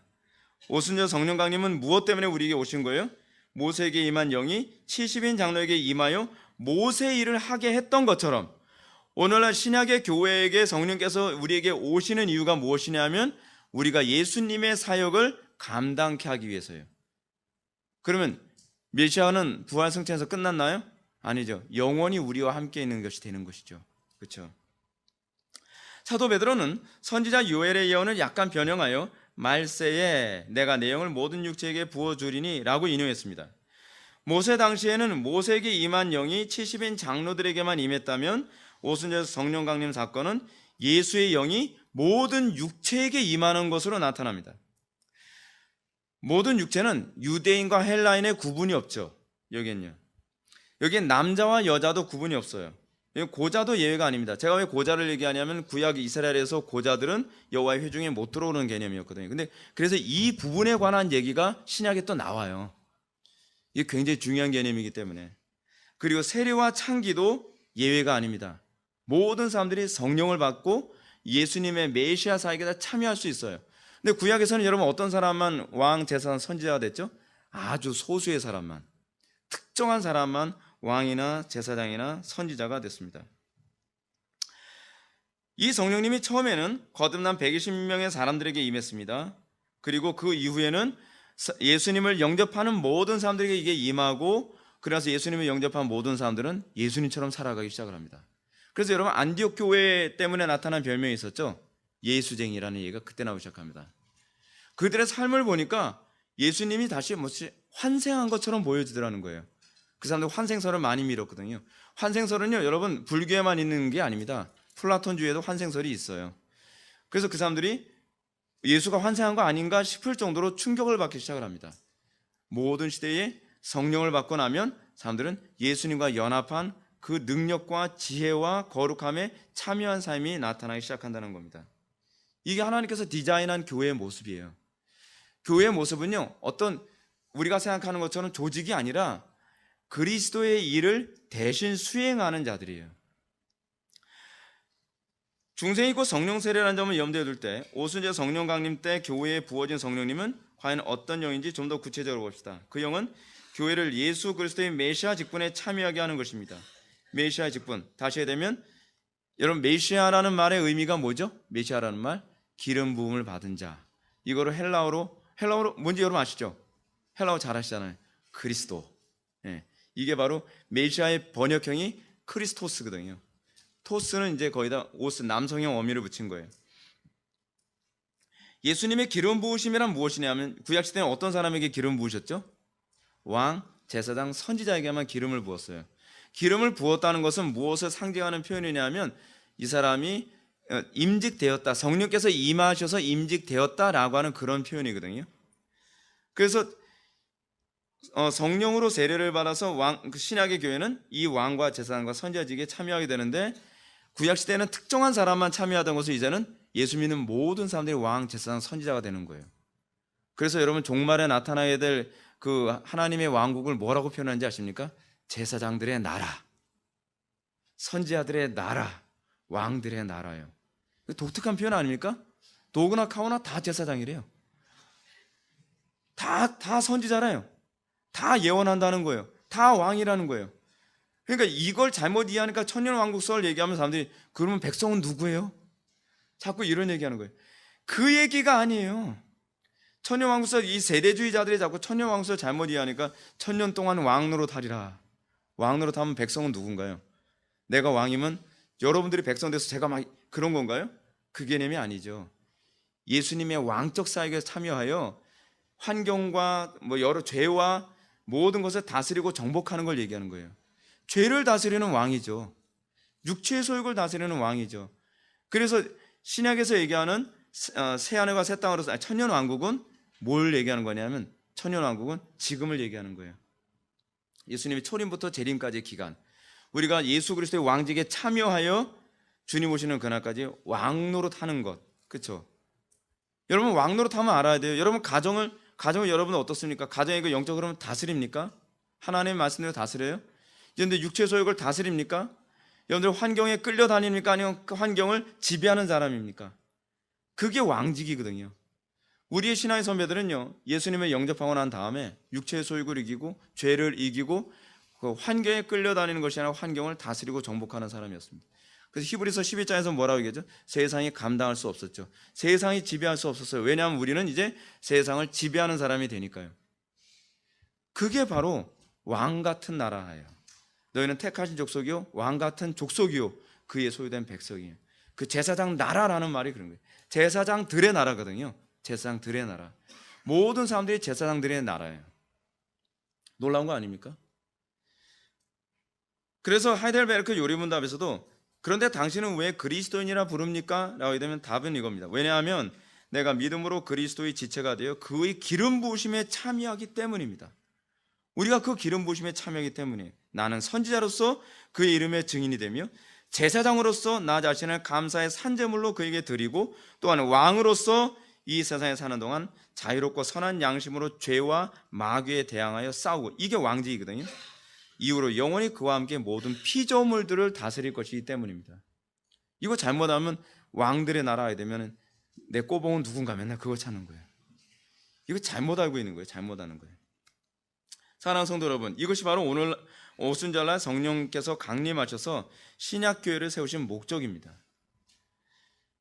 신약교회는요, 마치 지금 오늘날 이 시대 교회는 어떤 모습이냐면, 과거에 제가 20대 때 읽었던 책이 하나 있는데 들딱스처럼 산 독수리라는 그 글이 있었어요. 어떤 분이 이런 그 글을 이렇게 썼습니다. 어떤 인디안이 어느 날 그 독수리 새끼를 한 마리 잡아다가 이제 키웠어요. 그래서 병아리들하고 같이 이렇게 놨어요. 그러니까 걔네들 병아리들하고 맨날 같이 노는 거예요. 막 파닥파닥 하면서요. 나 병아리거든. 너도 병아리야. 그러니까 걔도 나 병아리인가 보다. 그래서 막 파닥파닥 하면서 막. 근데 시간이 지나면서 얘가 막 등치가 엄청 커져요. 난 기형한가 봐. 왜 난 이렇게 등치가 좋지? 나 힘도 좋아. 근데 어느 날 이 병아리와 같이 병아리하고 노는데 자기 친구 병아리들은 그 형제라고 생각하는 그 이복 병아리들은 더 어떻게 됐냐면 다 닭이 됐어요. 근데 자기는 독수리란 말이에요. 근데 얘가 자기 정체성을 잘 모르니까 어느 날 하늘을 딱 쳐다보는데 엄청났던 독수리가 위험을 가지고 날개를 퍼덕거려서 샥 날아가는 거예요. 그래서 얘가 부러워하는 거예요. 좋겠다. 나도 독수리면 얼마나 좋을까. 난 닭인데. 이게 기독교예요. 오늘날 기독교는요, 자기가 닭인 줄 알아요. 우리는 왕 같은 족속이요 거룩한 나라요 그의 소유된 백성인데, 우리는 왕이요 제사장이요 선지자의 기능을 가진 존재인데 나는 걸 몰라요. 엄청나게 이 큰 날개를 가지고 있는데 이게 날기 위해 존재하는 건지 모르는 거예요. 점프하기 위해서 존재한 줄 알아요. 다른 이복닭들이 점프해서 파닥파닥 하면 나도 해야지 그러면서 난 좀 더 멀리 점프한다 그러면서요. 날 생각은 안 하고요. 우리가 여러분 불신자들보다 좀 나은 사람들이 아니에요.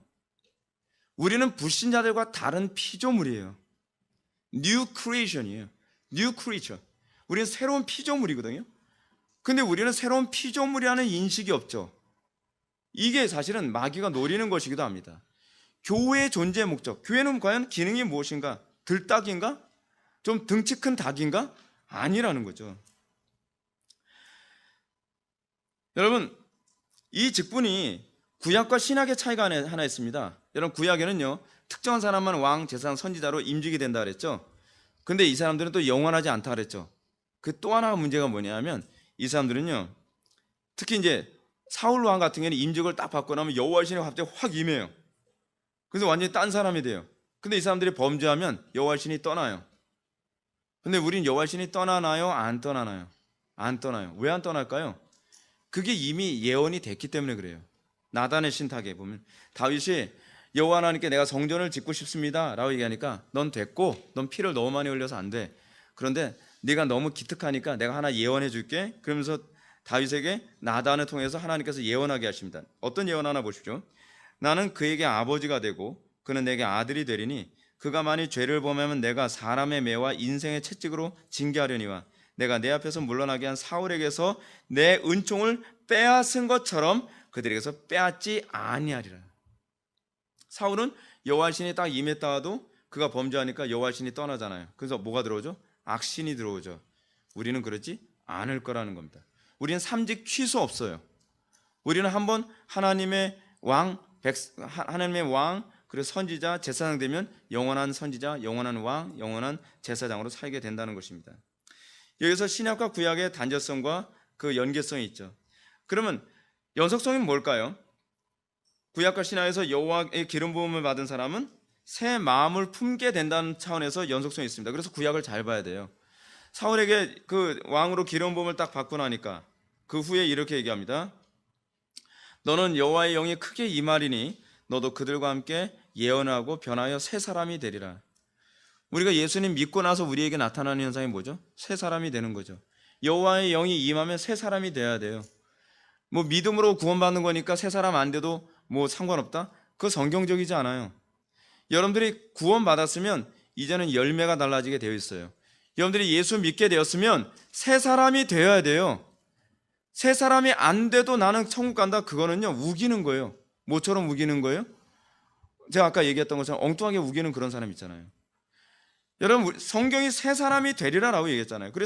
그리고 실제로 사무엘의 예언처럼 사무엘상 10장 9절에 보면 이 사울이요 어떻게 새 사람이 됐냐면, 그가 사울에게서 떠나려고 몸을 돌이킬 때에 하나님이 새 마음을 주셨고 그날 그 징조도 다 응하니라. 사울이 막 예언을 해요. 선지자들 무리에 들어가서. 그러면서 나온 속담이 있죠. 사울도 그 선지자와 같은 자인가? 라고 하는 속담이 나왔다 얘기하죠. 근데 이게 다윗에게도 나타나요. 사무엘이 다윗에게 기름을 부은 후에 이런 현상이 나타납니다. 사무엘상 16장 13절을 보면 사무엘이 기름 뿔병을 그에게 가져다가 그 형제 중에서 그에게 부었더니 그날 후로 다윗이 여호와의 영에 크게 감동되었더라.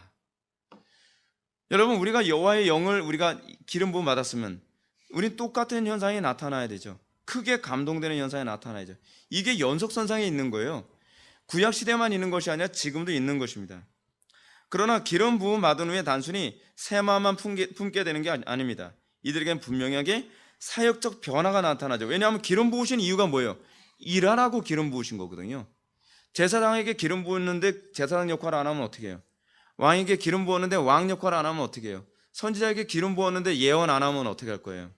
이 기능 주기 위해서 이거 주신 것이거든요. 구약에서는 기름 부음을 받은 사람들이 전쟁을 수행하거나 지혜가 필요하거나 예언하게 될 때 여호와 신이 갑자기 임해서 여호와의 이 사역을 수행하도록 만듭니다. 평소에는 그냥 평범해요. 평소에는 평범하다가 갑자기 여호와의 전쟁을 수행하거나, 그래서 하나님의 지혜가 발동해야 될 때는 여호와의 신이 갑자기 임해요. 그러면서 완전히 딴 사람이 돼요. 마치 예를 들어서 다윗이 골리앗하고 딱 싸우는데 갑자기 여호와의 신이 임하면 담대해지잖아요. 그거 다윗의 용기가 아니에요. 다윗이 만약에 자기 용기로 나왔다면 그건 무모한 거예요. 근데 여호와의 신이 임하니까 완전히 딴 사람이 되는 거죠. 그래서 다윗을 높일 필요는 없어요. 우리도 여호와의 신이 임하면 동일한 현상이 나타날 걸 믿으시기 바랍니다. 그래서 왕, 제사장, 선지자의 직무와 관련된 일을 하게 되죠. 이런 비범한 능력이 임하게 됩니다. 이런 특징을 잘 보여주는 사건이 삼손이에요. 제일 설명하기 좋은 사건이 삼손입니다. 제가 농담삼아 맨날 하는 쓰리 핸즈 뭐 이런데 그런 거 아니고요. 삼손이 이거 우리말 아니에요. 이 사사기를 보면 삼손이 여호와의 싸움을 하기 전에는 아주 평범합니다. 근데 그가 블레셋과 전쟁을 하면 갑자기 비범해집니다. 어떻게 나타나느냐? 이 부분을 사사기 기자가 아주 독특하게 표현했습니다. 사사기 14장 6절 보면 여호와의 영이 삼손에게 강하게 임하니 그가 손으로 아무것도 없이 사자를 염소 새끼 찢는 것 같이 찢었더라. 평소에는 그냥 평범했는데 갑자기 사자하고 싸울 때 되니까 갑자기 그에게 용기가 나고 힘이 막 솟는 거예요. 마치 뽀빠이가 시금치 먹은 것처럼. 그러더니 사자를 잡아서 그냥 확 그렇게 돼버리는 거예요. 그리고 또 사사기 14장 19절에 보면 여호와의 영이 삼손에게 갑자기 임하시며, 이 표현이 굉장히 독특한 표현이에요. 이 표현이 신약에 나오는 표현이에요. 여호와의 신이 갑자기 임하시며 삼손이 아글론에서 내려가서 그곳 사람 30명을 쳐 죽이고 노략하여 수수께끼 푼 자들에게서 옷을 주고 심히 노하여 그의 아버지의 집으로 돌아갔고, 이렇게 됩니다. 또 15장 14절에 보면 삼손이 레이의 이름에 블레셋 사람들이 그에게 마주 나가며 소리를 지를 때 여호와의 영이 삼손에게 갑자기 임하시기 전에 어땠어요? 이렇겠죠. 당황스러웠겠죠. 그리고 놀랍게도 했겠죠. 두려워했겠죠. 근데 갑자기 그 임하면 나타나는 특징, 여호와의 신이 임하면 구약에서 나타나는 특징이 이거라고 얘기합니다. 담대함이에요. 두려움이 없어져요. 그리고 여호와의 영이 임하면 그들에게 나타나는 또 다른 특징이 뭐냐면 지혜가 갑자기 솟아나요. 그리고 여호와의 영이 그에게 임하면 용기가 나타나고 탁월한 능력이 나타나요. 그게 구약에서 여호와의 영이 임했을 때 나타나는 특징이거든요. 그래서 갑자기 임하심에 팔 위에 밧줄이 불탄 삼과 같이 그의 결박됐던 손에서 떨어진지라, 이런 얘기가 나옵니다. 근데 이 표현이 나온 이유가 있어요. 이 표현이 나온 게 신약에서 성령이 임하면 나타나는 현상을 이미 구약에서 설명해 주고 있는 거예요. 이 예가 이제 다윗에게도 일일이 다 찾아보면 다 나오게 됩니다. 흥미로운 사실은 이것이 사도행전에서 사도들과 이제 스데반에게서 나오게 되는데, 제가 독특한 구절을 제가 이제 좀 보여줄게요. 어떤 구절이냐면 사도행전 4장 8절, 여러분들 성경에 있으면 한번 좀 펴보시기 바랍니다. 사도행전 4장 8절은 사도 베드로가 복음을 증거하려고 하는 그런 상황에 이제 딱 처한, 그러니까 공회에 잡혀 있는 상황이에요. 공회에 잡혀 있는 상황에서 그들에게 답변해야 되는 상황입니다. 근데 그 답변해야 되는 상황에서 어떻게 표현하고 있냐면 4장 8절을 보면 다 같이 읽어볼까요? 시작.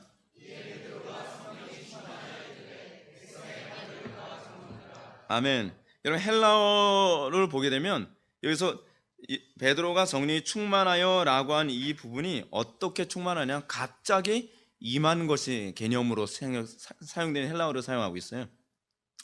그 이전은 여러분 이랬겠죠. 베드로가 사람들한테 붙잡혀서 갔을 때 굉장히 두려워 떨었겠죠.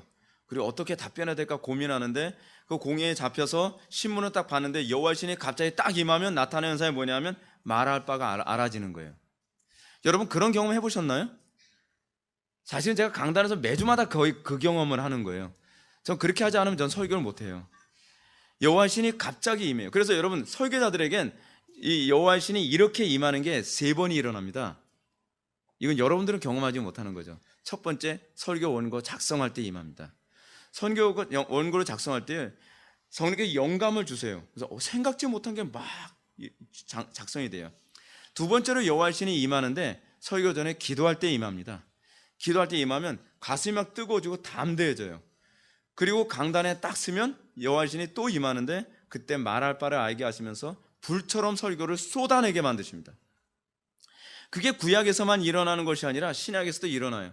근데 이 개념은 저만 알고 있는 개념이 아니라 청교도들은 다 알고 있는 개념이었어요. 그래서 어떤 청교도는 그런 얘기합니다. 설교자들은 3번의 성령 부으심을 경험한다, 이런 표현을 사용해요. 그것이 그런 개념입니다. 사랑하는 성도 여러분, 저는 이것이 오순절 성령 강림 이후에 창조된 교회의 특징이라고 말씀드리고 싶습니다. 이것은 오순절 초대교회에서만 일어나는 일이 아닙니다. 교회 사례 보면 성령이 충만했던 교회들에게 이런 일이 비일비재하게 나타났습니다.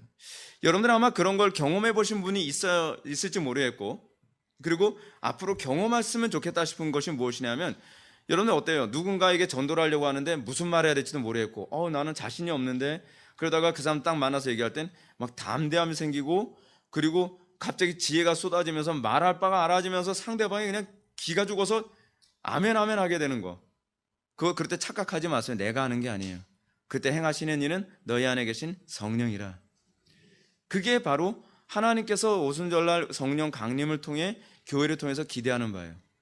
때로는 어떠한 특정한 사건, 제가 이제 이런 케이스를 여러 번 겪었었는데, 제가 다니던 학교에서 뭐 데모가 한번 있었던 적이 있었거든요. 근데 그럴 때 갑자기 하나님의 신이 막 딱 임하니까 막 갑자기 담대해지는 거예요. 그래서 제가 좀 발언 좀 하겠습니다. 발언했는데 상황이 완전히 뭐 학교 뭐 들어가서 때려 부수자 뭐 하자 막 그런 분위기였는데, 제가 말 한마디 딱 하고 난데 그래 저 양반 말대로 하자 그러면서 분위기가 반전이 딱 돼버려요.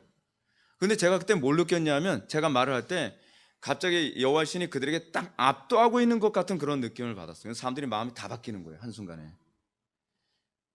이거는 제가 한 것이 아니라 하나님이 하시는 거예요. 근데 그게 교회 안에서 수도 없이 일어나는 일들이에요. 저는 이런 일들이 정치계에서도 일어나야 된다고 생각하고, 사회계, 문화계, 교육계, 각계각층에서 이런 일이 일어나야 된다는 거죠. 오순절날 성령 강림을 통해서 하나님께서 기대하는 교회의 모습이 바로 그거예요. 세상에서 소금과 빛의 역할을 감당하는 거 우리 힘으로 안 돼요. 그래서 제가 여러분들한테 누누이 말씀드리잖아요. 여러분들의 능력 의지하지 말라고, 여러분들 말주변을 의지하지 말라고, 여러분들이 지혜에 의지하지 말라고요. 여러분들이 하나님의 신에 붙잡히게 되면 삼손처럼 여러분들이 힘으로 만약에 때려잡는 사람 한 30명 때려잡을 수 있다고 한다면, 여호와의 신이 임하면 한 3,000명은 때려잡을 수가 있는 거예요. 근데 우리는 자꾸 내가 조금 잘나면 요것만을 가지고서 하나님 저는 비켜봐요, 내가 알아서 다 할게, 이렇게 해버린단 말이에요. 하나님이 하시면 몇백 배, 몇천 배인데 내 그 얄팍한 내 지혜, 내 능력, 내 방법 가지고, 또 여러분 이러잖아요. 여러분들 능력 가지고 저는 말주변이 없어서요. 하나님께서 모세에게 화를 내시잖아요. 야, 그 입을 창조한 자가 누구냐? 나 여호와 하나님 아니냐? 여러분, 이 표현들이 사실은 신약의 그 오순절 성령강림 이후에 교회가 해야 될 모습을 얘기하고 있는 거예요. 그 입을 대변하는 자가 사실은 하나님이시라는 것을 우리에게 가르치고 계신 것이죠. 그래서 여러분, 과거에 여호와의 신에 붙잡혔던 교회들이 얼마나 영광스러웠는지 여러분 기억하십시오. 과거에 영국에서는요, 학생들의 기도를 통해서 한 지역의 범죄가 완전히 사라진 적이 있었습니다. 한 지역에서 젊은이들이 이 나라가 너무 부패했다, 타락했다, 이 나라를 회복해달라고 기도하자. 그래서 학생들이 모여서 기도하기 시작했습니다. 기도하는데 갑자기 성령께서 엄청나게 강력하게 역사하시는 거예요. 그러더니 그 학생들을 중심으로 해서 그 마을 전체가 기도운동이 일어나면서 나라가 그 지역에 발칵 뒤집혔는데, 어떤 현상이 나타나냐면 교도소에 흰색 깃발을 꽂는 일이 생겼어요. 교도소에 흰색 깃발을 꽂는다는 건 무슨 얘기냐면 수감자가 없다고 했을 때 생기는 현상이거든요. 죄인들이 다 회개하니까 감옥에 가둘 사람이 없어져 버린 거예요. 여러분, 이게 인간의 방법으로 되나요? 그런 일이 실제로 영국에서 일어났어요. 여러분, 18세기 조지 필드 어땠다 그랬죠? 조지 필드가 복음을 증거했을 때, 여러분, 장외에서 하도 많은 사람들이 구름대처럼 모여들어서 예배당에 가둬서 설교할 수가 없었어요. 그래서 그 사람들을 데리고 밖에 나와서 설교했더니 10만 명이 회개했다는 거예요. 한국 초대교회에도 이성복 목사님이라는 분이 있었습니다. 그분이 이제 성교교 목사님이신데, 그분이 항상 성령에 충만했어요. 여호와의 신에 항상 충만한 분이셨어요.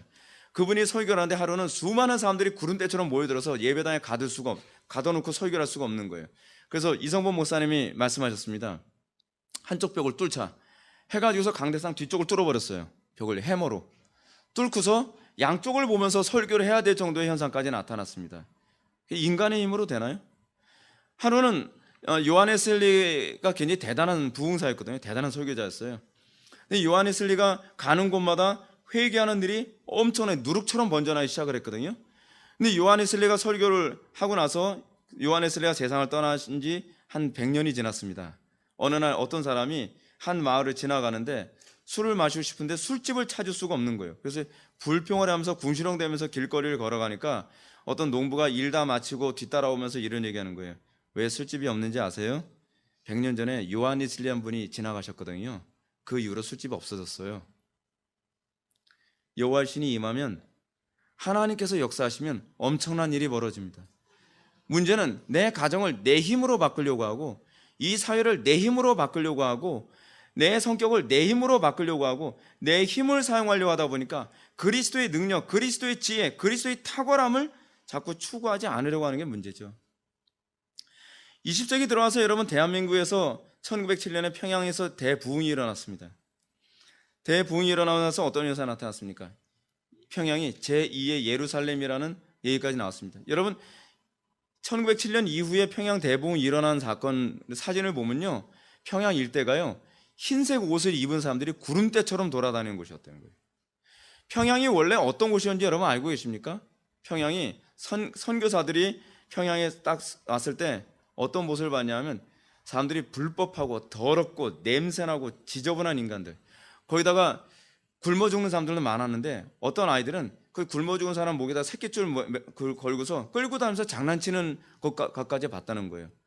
그러니까 거기 선교사들이 무릎 꿇고서 하나님께 그렇게 기도했다 그럽니다. 하나님, 이 땅에 여호와의 나를 보게 하옵소서. 이 땅을 회복시켜 주십시오. 눈물을 흘리면서 기도했다는 거예요. 그리고 그 기도를 하고 나서 1907년에 그 부흥이 일어나고 평양 전체가 기독교 나라처럼 바뀌어버린 거예요. 한순간에 폭발적으로요. 여러분, 평양 대부흥 때 일어난 사건들 얘기 들어보면요, 정말 감동적입니다. 많은 사람들이, 죄인들이 와서 하나님 앞에 나서 내가 죄인입니다를 고백하고, 가정이 바뀌고 사회가 송두리째 다 바뀌는데 완전히 한 지역 전체가 천국이 돼버렸다는 거예요. 그리고 그 부흥의 불길이 남한 전체까지도 휩쓰기 시작한 겁니다. 오늘날에는 왜 이런 현상이 나타나지 않는 것일까요? 오늘날 우리는 내가 날개가 조금 큰 들딱 정도로만 생각하고 있는 거예요. 기독교가 뭔가 프로그램으로 세상을 변화시킬 수 있고 지식으로 뭔가 세상을 변화시킬 수 있다고 생각하는 거죠. 그 기도보다 항상 행동이 앞서죠. 기도보다 말이 앞서죠. 기도보다 인간의 수단과 시스템이 먼저 앞서죠. 그러니까 우리는 이제 하나님의 역사하심을 볼 수가 없는 거예요.